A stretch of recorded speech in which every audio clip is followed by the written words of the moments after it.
துளசிவனம் உறவுகளுக்கு அன்பு வணக்கங்கள். அன்புடன் பாரதி கண்ணதாசன். உயர் திரு சகாயம் ஐஏஎஸ் ஐயா அவர்களை பற்றி தான் பார்க்க போகிறோம். அவரோட வாழ்க்கையில் நடந்த ஒரு சூப்பையான சம்பவத்தை தான் பார்க்க போகிறோம். சகாயம் ஐயா அவர்கள் அவர் ஒரு 4வது வகுப்பு படிச்சுட்டு இருந்தப்போ பள்ளி முடிஞ்சு வீட்டுக்கு திரும்பி வர்றப்போ ஒரு மாந்தோப்பு வழியாக வந்திருக்காரு. அப்போ அவருக்கு மாங்காய் சாப்பிட்ணுன்னு ஆசை வந்திருக்கு. அப்போ காவலாளிக்கு தெரியாமல் 2 மாங்காய்களை பறிச்சுட்டு வர்றாரு. அப்போ காவலாளி பார்த்துட்டு துரத்துறாரு. இவர் தப்பிச்சு வந்துடுறாரு, வீட்டுக்கு வந்துடுறாரு.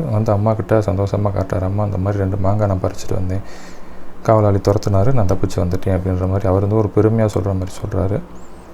அவங்க அம்மா கோவப்படவும் இல்லை, சந்தோஷப்படவும் இல்லை. அவங்க நிதானம்மா, தம்பி அடுத்தவங்க பொருளுக்கு என்றைக்குமே ஆசைப்படாது, அது நமக்கு உரியது இல்லை அப்படின்னு சொல்லி அவங்க எடுத்து சொல்கிறாங்க. இதை எங்கேயே எடுத்தையோ அங்கேயே போய் கொடுத்துட்டு வந்துடு அப்படின்னு சொல்கிறாங்க.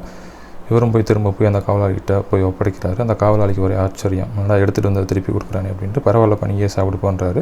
இல்லைங்க ஐயா வேணான்னு சொல்லி திருப்பி கொடுத்துட்டு வந்துடுறாரு.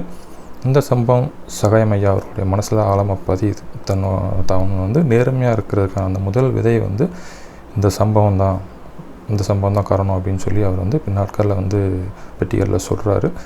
ஸோ இதன் மூலம் பெற்றோர்களுக்கு நான் வைக்க தாழ்மையான வேண்டுகோள் ஒன்று தான், பிள்ளைங்க தப்பு செஞ்சால் கோவப்படாதீங்க, எடுத்து சொல்ல வேண்டிய விதத்தில் எடுத்து சொன்னோம்னா அவங்க புரிஞ்சுக்கிடுவாங்க. மீண்டும் சந்திப்போம். நன்றி, வணக்கம்.